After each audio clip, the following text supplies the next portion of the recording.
Nós vamos abrir nossas Bíblias no Evangelho de Mateus. Vamos seguir com as exposições que nós temos feito no Sermão da Montanha, nas bem-aventuranças que Cristo proferiu ali no início desse sermão, o sermão mais conhecido de Cristo. Mateus capítulo 5. Nós faremos a leitura a partir do versículo 1 de todas as bem-aventuranças, como comumente nós temos feito, mas o nosso foco hoje será dos versículos 9 até o versículo 12, já nas duas bem-aventuranças finais. Amém? Os que acharam, meus irmãos, coloquem de pé para fazermos a leitura da palavra de Deus. Mateus capítulo 5, vamos ler a partir do versículo 1. Vendo Jesus as multidões, subiu ao monte e, como se assentasse, aproximaram-se seus discípulos, e ele passou a ensiná-los, dizendo: Bem-aventurados os humildes de espírito, porque deles é o reino dos céus. Bem-aventurados os que choram, porque serão consolados. Bem-aventurados os mansos, porque herdarão a terra. Bem-aventurados os que têm fome e sede de justiça, porque serão fartos. Bem-aventurados os misericordiosos, porque alcançarão misericórdia. Bem-aventurados os limpos de coração, porque verão a Deus. Bem-aventurados os pacificadores, porque serão chamados filhos de Deus. Bem-aventurados os perseguidos por causa da justiça, porque deles é o reino dos céus. Bem-aventurados sois, quando por minha causa vos injuriarem e vos perseguirem, e mentindo disserem todo o mal contra vós. Regozijai-vos e exultai, porque é grande o vosso galardão nos céus, pois assim perseguiram os profetas que viveram antes de vós. Amém. Vamos orar mais uma vez. Pai amado, somos gratos ao Senhor Deus mais uma vez pela leitura da Tua Santa Palavra. Queremos Te pedir, ó Deus, nesse momento, que o Senhor fale aos nossos corações, ó Deus. Que o Senhor me use nesta noite, Deus, para falar aquilo que o Senhor deseja falar para a edificação do Teu povo, da Tua igreja, Deus, da Tua noiva. Que possamos sair daqui, ó Deus, com a palavra gravada em nossas mentes, em nossos corações, para que possamos não ser meros ouvintes da Tua palavra, Deus, mas sim praticantes de tudo aquilo que o Senhor exige de nós, Pai. Que o Senhor nos ajude. Essa é a oração que eu te faço, em nome de Cristo. Amém. Amém.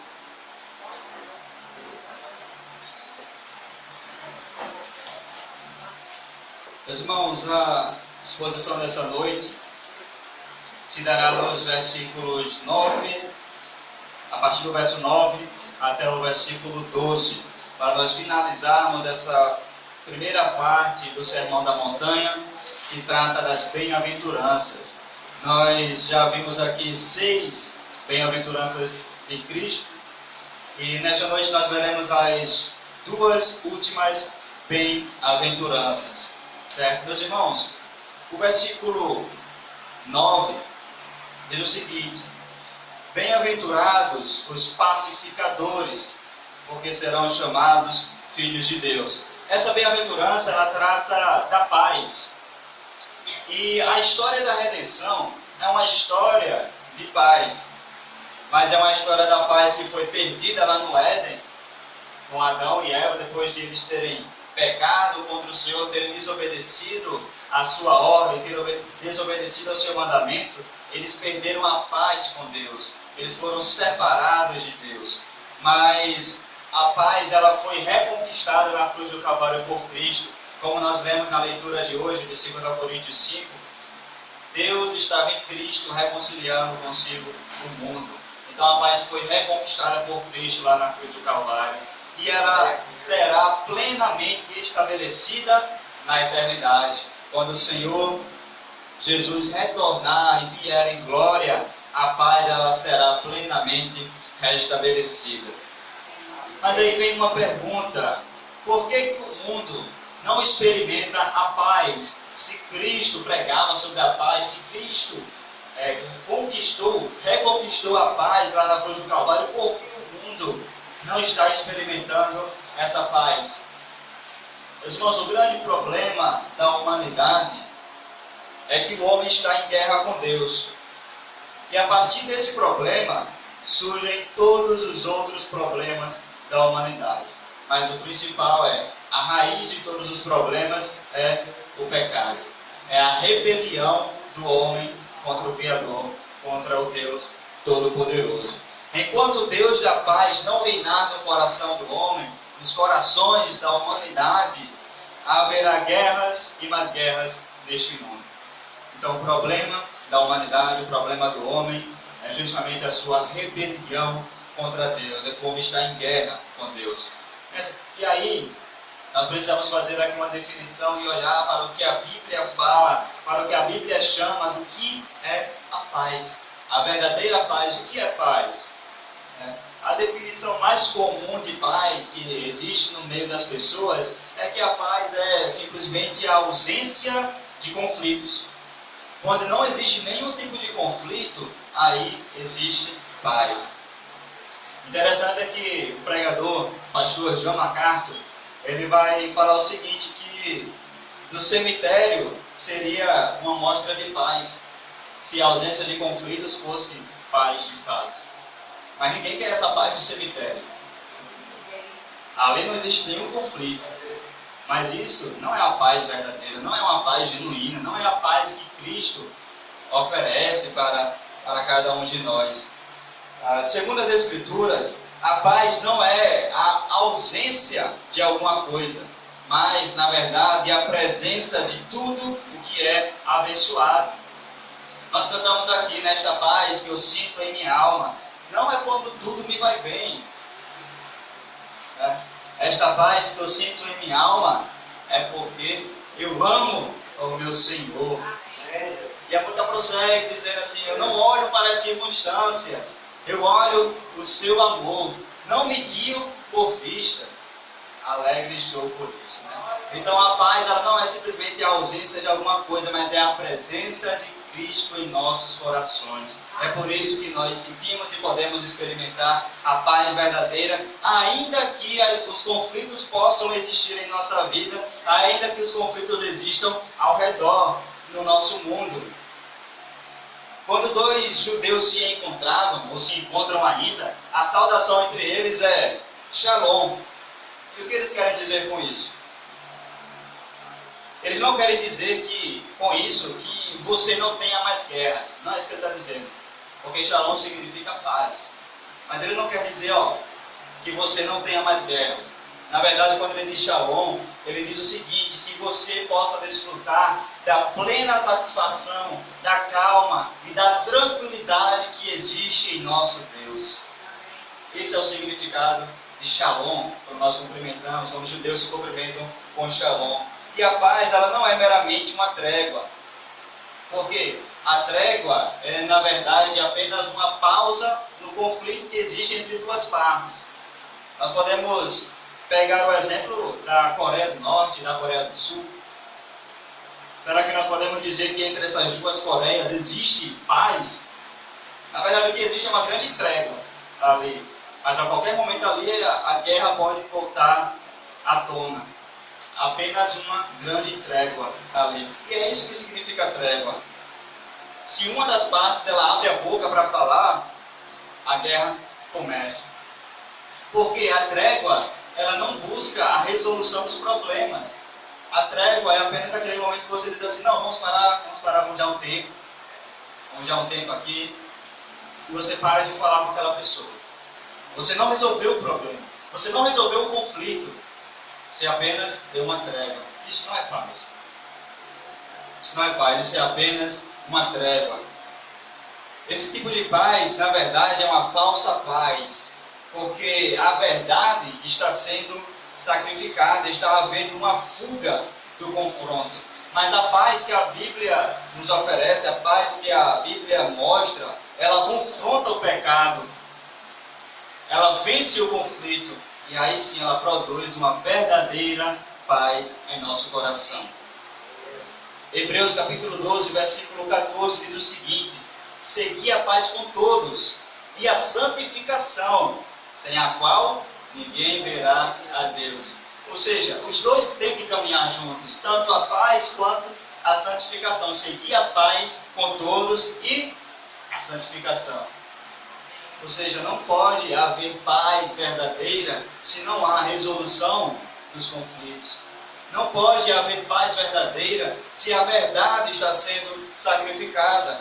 E muitos cristãos hoje em dia estão sendo enganados pelo ecumenismo, uma tentativa de trazer a paz entre todas as religiões, como se todas as religiões tivessem a verdade, como se todas as religiões pudessem levar até Deus, como tem sido pregado em muitos lugares. Muitos locais têm afirmado isso, que todas as religiões elas conduzem até Deus.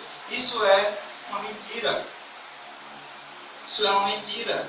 Então, uma tentativa de trazer a paz entre as religiões, uma tentativa de buscar a paz entre os povos, a verdade está sendo sacrificada. Isso não é paz.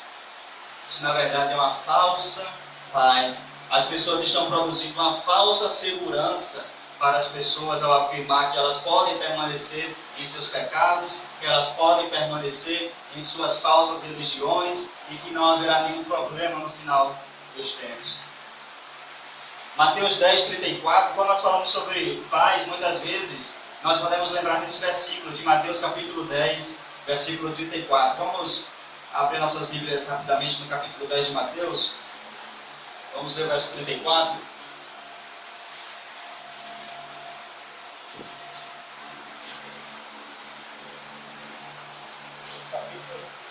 Capítulo 10, versículo 34. Diz assim: não penseis que vim trazer paz à terra. Não vim trazer paz, mas espada. Pois vim causar divisão entre o homem e seu pai, entre a filha e sua mãe, e entre a nora e a sua sogra. Assim, os inimigos do homem serão de a sua própria casa. Meus irmãos, quando nós olhamos esse texto aqui, parece que é meio contraditório. Como é que Cristo está pregando sobre paz? Como é que nós acabamos de ler? Bem-aventurados os pacificadores, Ele é o Deus da paz, Ele morreu para trazer a reconciliação entre o homem e Deus, fala-se tanto sobre a paz, e como é que Ele diz aqui agora que Ele não veio trazer paz, mas espada? Isso parece causar um choque ao primeiro olhar para esse texto. Mas quando nós olhamos esse texto mais completo, nós vamos perceber que Cristo está enviando os seus discípulos para o mundo para pregar o Evangelho. Ele diz, preguem o Evangelho. Mas quando vocês estiverem pregando o Evangelho, tomem cuidado, porque as pessoas vos entregarão aos tribunais, vos entregarão para serem açoitados, porque a mensagem do Evangelho, ela causa no homem um sentimento de revolta contra Deus, um sentimento de revolta contra aquela mensagem que está sendo pregada. E é por isso que ele diz, não pensem que vim trazer paz à terra. Não vim trazer paz, mas espada. Porque a partir do momento em que nós começamos a pregar o Evangelho para as pessoas, elas começam a se voltar contra nós. Talvez até mesmo alguns de vocês possam ter experimentado isso aqui dentro da sua própria casa.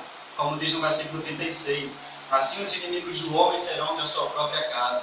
Quando você começou a ir para a igreja, talvez a sua família tenha se colocado contra você. Talvez os seus amigos tenham se colocado contra você. E é isso que esse texto está se referindo. Ou seja, o que Cristo está falando aqui nesse momento, irmãos, é que se nós tivermos que escolher entre a verdade e a paz, escolham a verdade.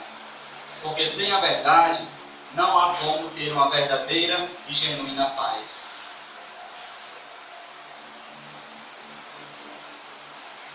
Jeremias, capítulo 8, versículo 11, diz o seguinte: curam superficialmente a ferida do meu povo, dizendo paz, paz, quando não há paz.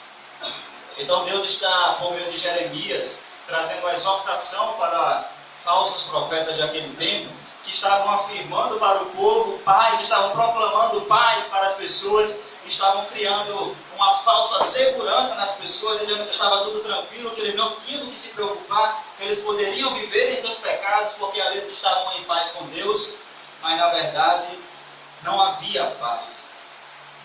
Curam superficialmente a ferida do meu povo, dizendo paz, paz. Então veja, proclamar uma falsa paz quando não há paz não é curar, não é trazer uma verdadeira cura, não é trazer uma verdadeira libertação, é curar de modo superficial. Não há verdadeira paz. Não há verdadeira paz.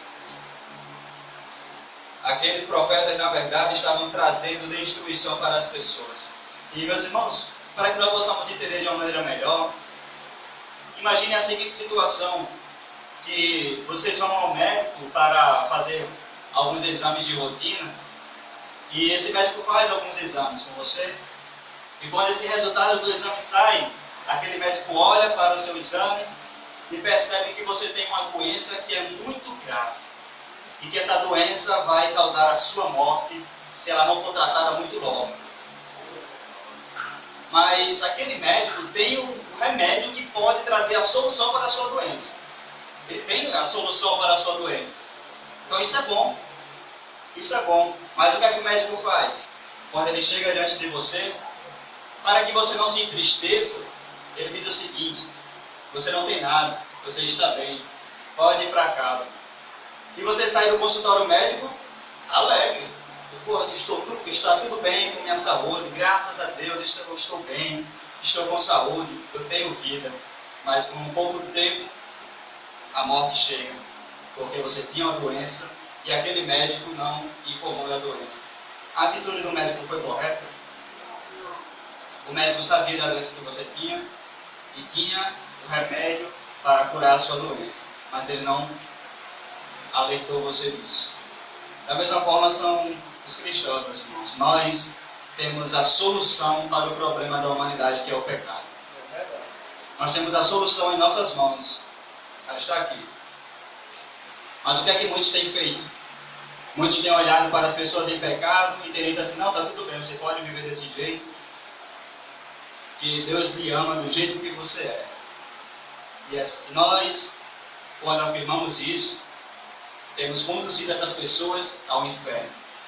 Nós temos feito como esse médico, dizendo que está tudo bem, quando na verdade não está. E nós poderíamos trazer a solução para o problema daquela pessoa. Então, meus irmãos, isso é muito sério. Isso é muito sério. A verdadeira paz só pode vir quando a verdade está reinando.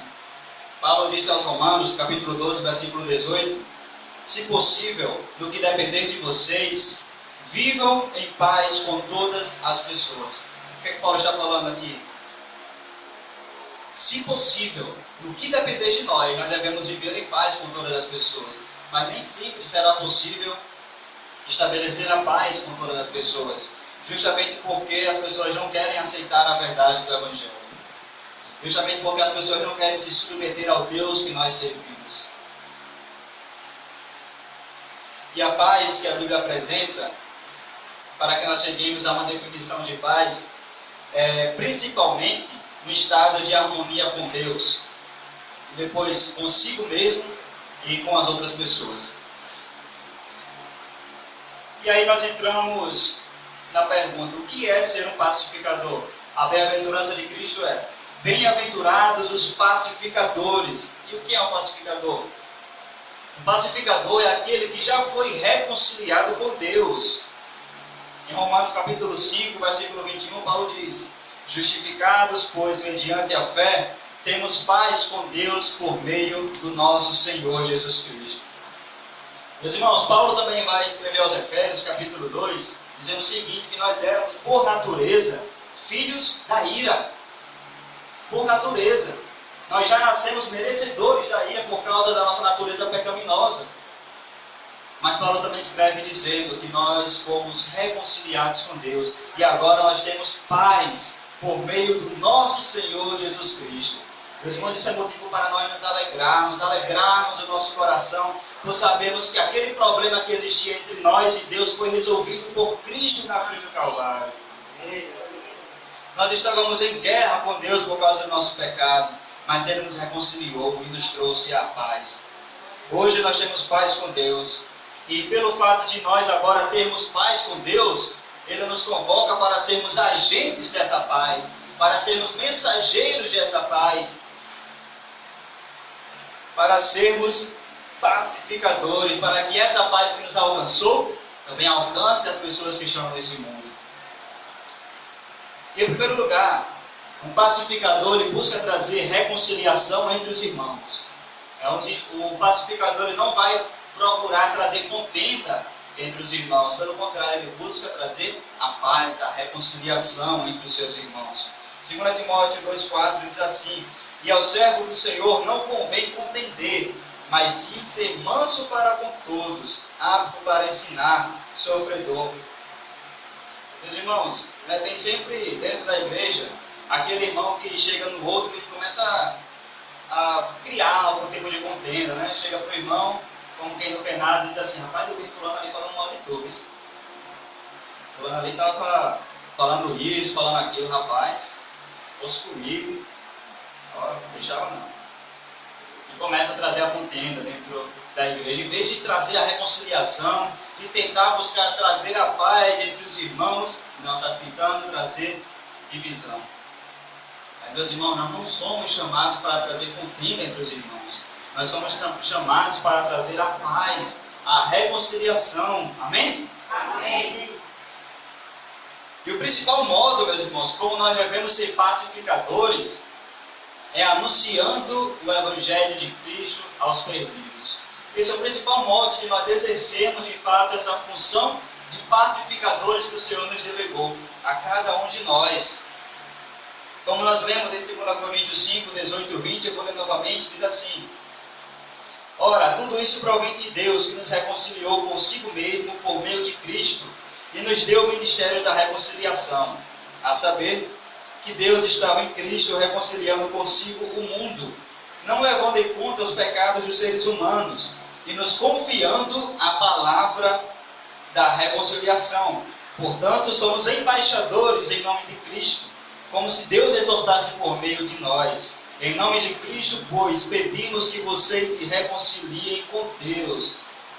Meus irmãos, o que Paulo nos fala aqui é, primeiro, que ele nos confiou a palavra da reconciliação. Nós somos embaixadores em nome de Cristo, como se Deus exortasse por meio de nós. Embaixador significa ser o representante de alguém em algum lugar. E nós somos representantes de Deus aqui nessa terra, irmãos. Assim como Cristo nos reconciliou, como Deus nos reconciliou com Ele por meio de Cristo, nós devemos anunciar esta paz ao mundo. Essa paz que agora nós temos com Deus deve ser proclamada ao mundo, como se Deus falasse por nosso intermédio, é o que Paulo nos diz aqui. É Deus que está falando por nosso intermédio. Não somos nós que queremos trazer a paz, mas somos nós os portadores da paz que Deus irá estabelecer nas pessoas, entre Ele e Deus.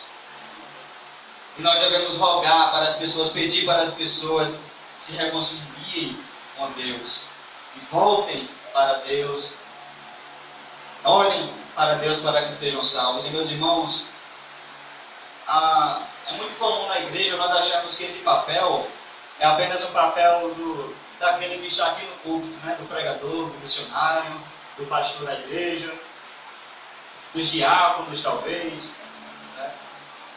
Mas não. Paulo é bem claro aqui ao dizer que esse é um papel de todo o crente. Ele nos diz que Deus nos reconciliou com Ele mesmo. Paulo está falando isso para quem? Para nós, para a igreja. Para aqueles que já professaram a Cristo como Senhor e Salvador de suas vidas. Vocês já aceitaram a Cristo, amém? Amém. Então vocês foram reconciliados com Deus. Amém? E vocês que foram reconciliados com Deus são embaixadores de Cristo. E esse é o papel de vocês, hein? Esse é o papel nosso. De clamar ao mundo que se eles se reconciliem com Deus. Nós devemos proclamar ao mundo. Não há paz neste mundo, meus irmãos. Só é necessária a reconciliação entre duas partes que há conflito. E o mundo está em conflito com Deus. O mundo está em guerra contra Deus. Basta nós olharmos para esse mundo, nós iremos ver que o mundo ele não se agrada da palavra de Deus e faz tudo aquilo que é contrário aos ensinamentos de Cristo. Mas nós temos as boas novas de paz que podem trazer essa reconciliação entre os pecadores e Deus, meus irmãos. É por isso que cabe a nós proclamar ao mundo perdido, ao mundo que está caído em pecado, que há possibilidade de paz. Mas essa paz só se encontra em Cristo. Meus irmãos, e aqui nesse versículo 9 ainda, em Mateus capítulo 5, ele nos diz: bem-aventurados os pacificadores. Nós já vimos a definição de bem-aventurança, que é uma alegria que é plena, uma alegria completa, uma alegria que não depende das circunstâncias externas, mas é uma alegria que está presente apenas em nossa satisfação em Deus, em nossa satisfação em Cristo. Mas ele ainda promete uma outra bênção para os pacificadores. Ele nos diz: bem-aventurados os pacificadores, porque serão chamados filhos de Deus. Meus irmãos, isso é uma bênção maravilhosa. Porque quando nós começamos a olhar o Evangelho, quando nós começamos a olhar para as Escrituras, nós vemos que existem alguns filhos que a Bíblia denomina. Como nós vimos em Efésios, capítulo 2, Paulo chama aqueles que estão no mundo e a nós mesmos, antes de sermos reconciliados com Deus, de filhos da ira. E Cristo, quando está falando com os fariseus da época dele, os líderes religiosos de sua época, lá em João capítulo 8, ele os chama de filhos do diabo. Ele diz que aquela geração dele de liderança religiosa eram filhos do diabo. E por que Cristo usa essa expressão tão forte ao nosso ver? Porque as obras deles refletiam as obras do diabo. E meus irmãos, isso é muito forte. Quando você olha para uma pessoa e percebe que aquela pessoa, olhando para o caráter dela, olhando para as suas obras, olhando para aquilo que ela faz, reflete o caráter do diabo. Era isso que Cristo estava falando. E essa era a nossa condição também antes de Cristo nos alcançar. Mas Cristo diz o seguinte, em João capítulo 1, versículo 12: mas a todos quantos receberam, deu-lhes o poder de serem feitos filhos de Deus, a saber, os que creem no seu nome. Não é por obras que nós iremos fazer que nós nos tornaremos filhos de Deus, mas é simplesmente por crer em Cristo. Quando nós colocamos a nossa fé em Cristo, nós somos feitos filhos de Deus. Nós nos tornamos filhos de Deus quando nós cremos em Cristo, amém? Ele nos adotou e nós agora fazemos parte de sua família. E agora, meus irmãos, que nós somos filhos de Deus, as nossas obras devem refletir o caráter de Deus. Porque um filho, quando ele é um filho pequeno ainda, ele quer ser imitador do pai ou da mãe.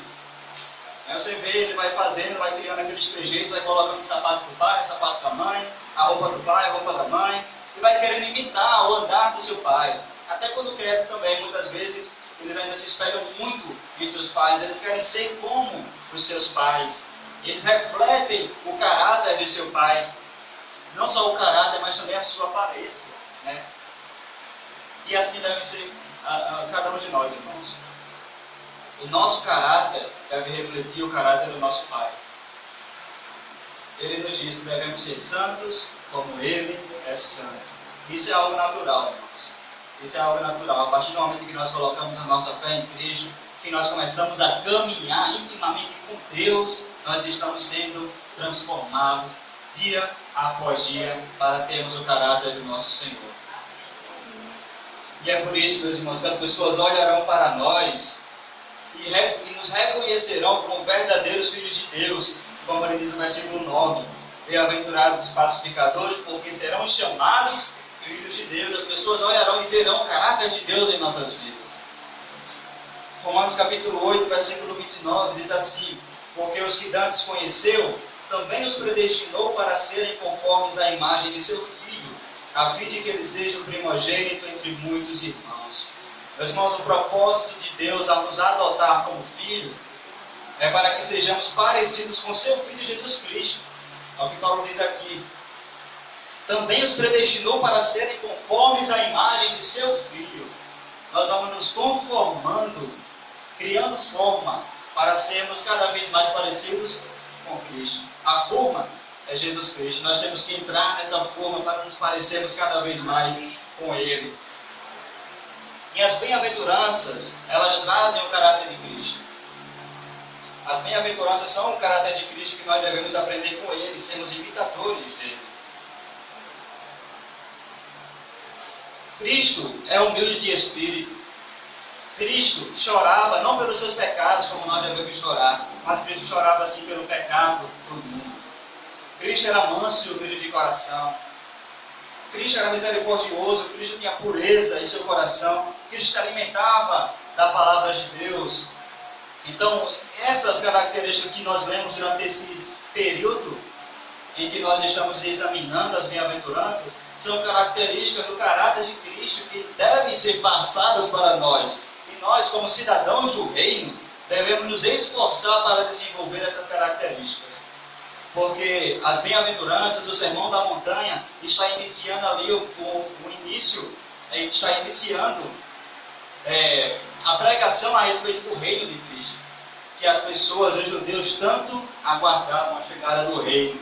Quando nós lemos lá no capítulo 4, João Batista pregando, capítulo 3, aliás, João Batista pregava e anunciava a chegada do rei.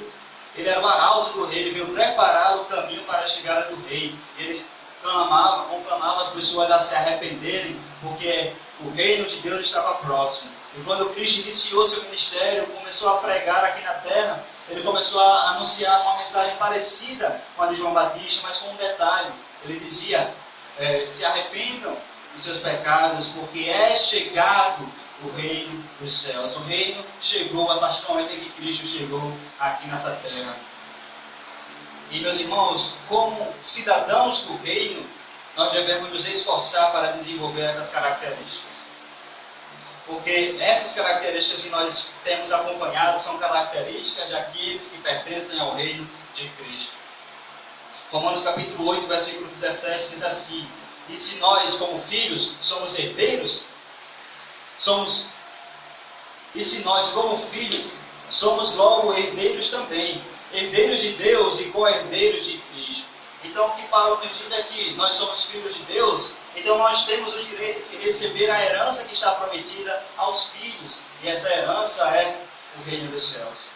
Então, meus irmãos, nós como filhos de Deus, nós iremos receber uma recompensa, mas a nossa recompensa não está destinada a esta terra, mas nos novos céus e na nova terra que Deus preparou para os seus filhos, cada um de nós, meus irmãos. A teologia da prosperidade tem os seus olhos voltados apenas para este mundo, apenas para essa terra, acreditando que a prosperidade que Deus dá, ela está restrita apenas a este mundo. Mas, meus irmãos, a prosperidade maior está apenas em Cristo, nosso lar celestial, o paraíso que nós entraremos quando Cristo retornar, quando Cristo vier em glória. Meus irmãos, nós devemos focar o nosso olhar para os céus. Nós devemos olhar para os céus, não para aqui, para esta terra, porque é lá que se encontra o nosso tesouro. Vamos prosseguir aqui no versículo 9, aliás, no versículo 10, que diz o seguinte: bem-aventurados os perseguidos por causa da justiça, porque deles é o reino dos céus.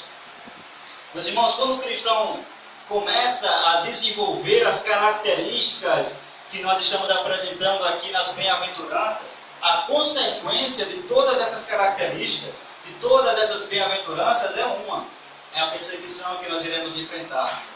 É a perseguição que nós iremos sofrer neste mundo. O resultado dessas bem-aventuranças é justamente a perseguição. E é por isso que ela veio por último. Porque ela é o resultado, é a consequência quando nós desenvolvemos essas características aqui apresentadas. E nós somos perseguidos, Cristo nos fala, porque o padrão exigido aqui por Ele é odiado pelo mundo.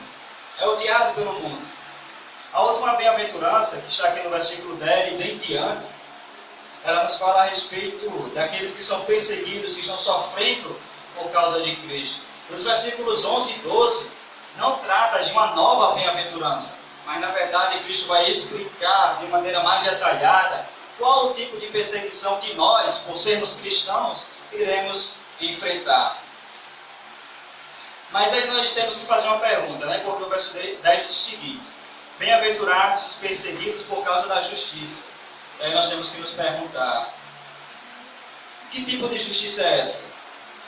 Porque nós podemos olhar para esse mundo e podemos ver que existem várias pessoas que estão lutando, que já lutaram para desenvolver um bem-estar melhor para a humanidade.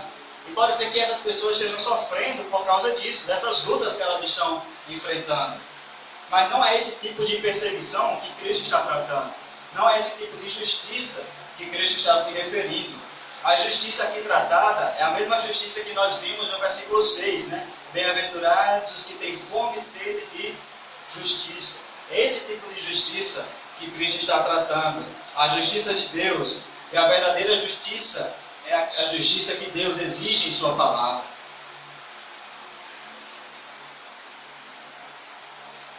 E Pedro explica melhor essa perseguição.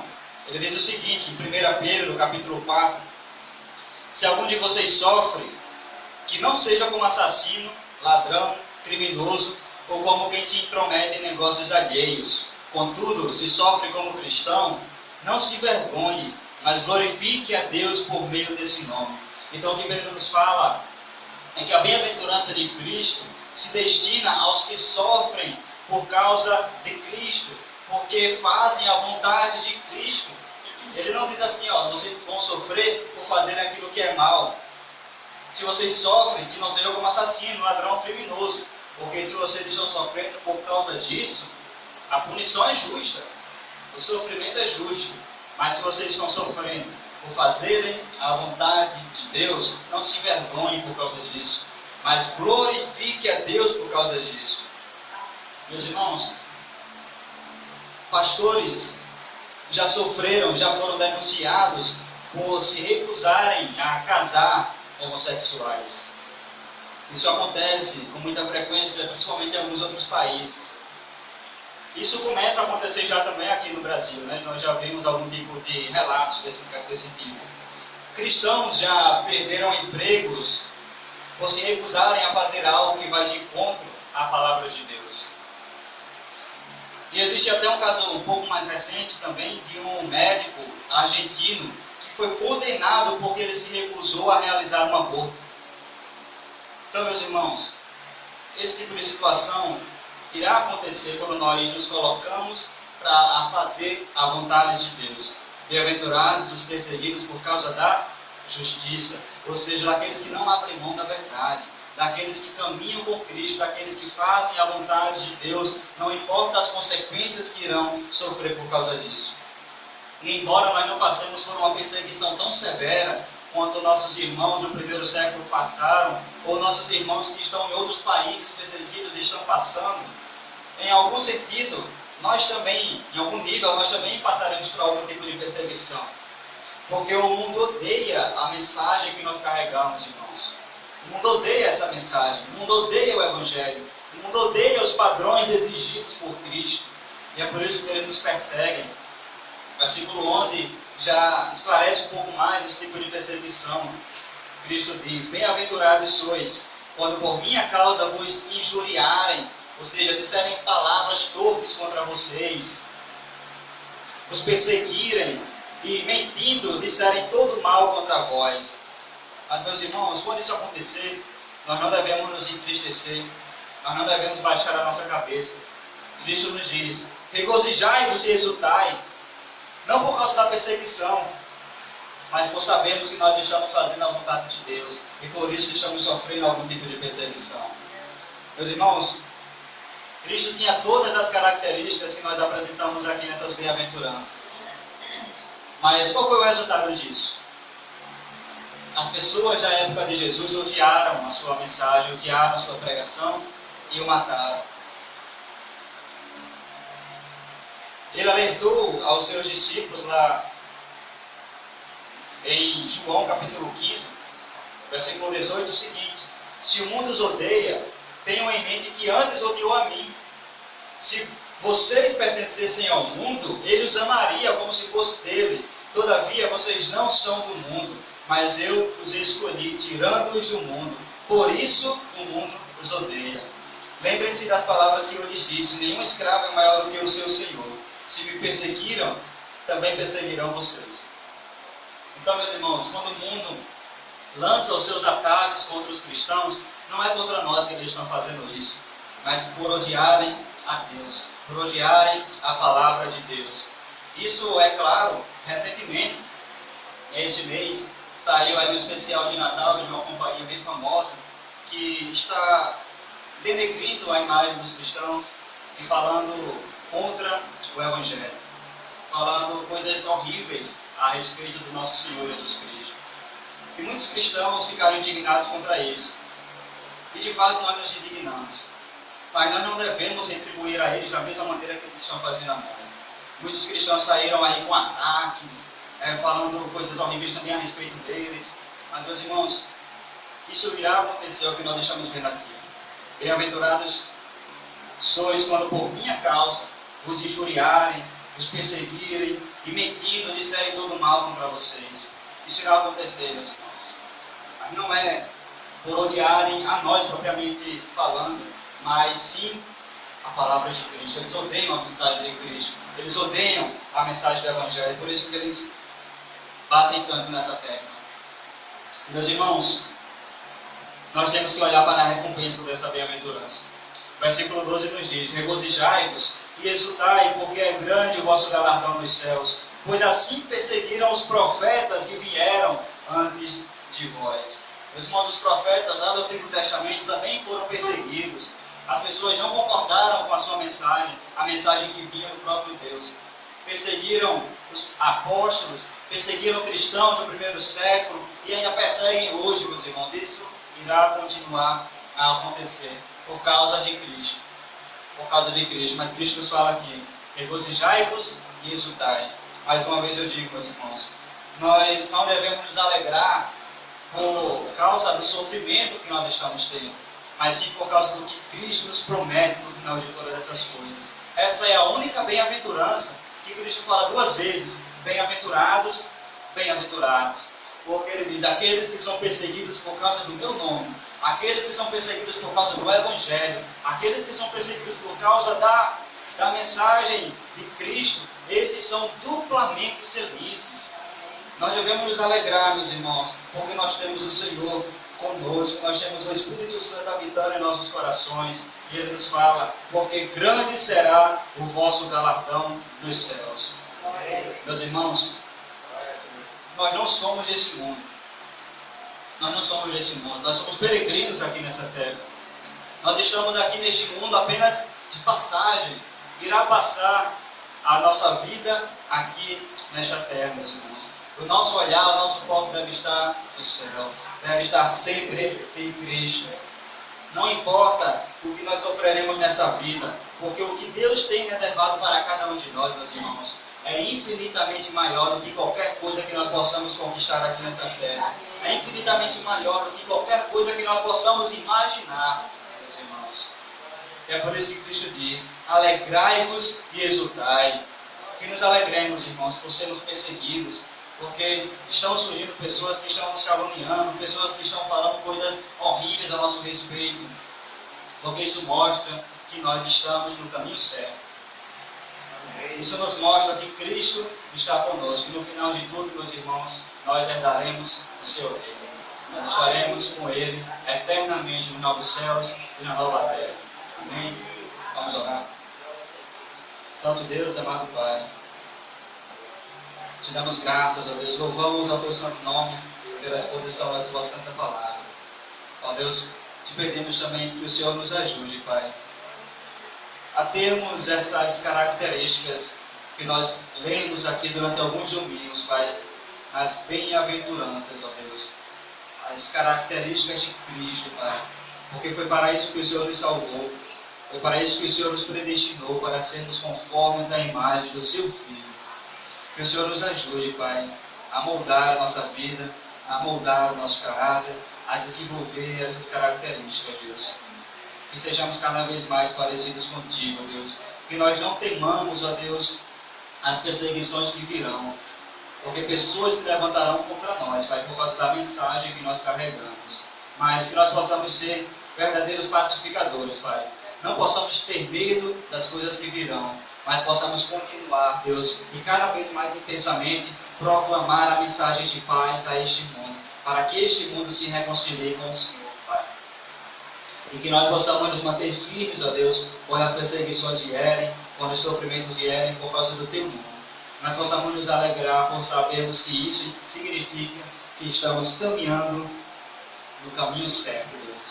Que o Senhor nos ajude, Pai, para que sejamos verdadeiros cristãos, para que as pessoas olhem para nós e possam ver em nós o caráter de Cristo, Pai.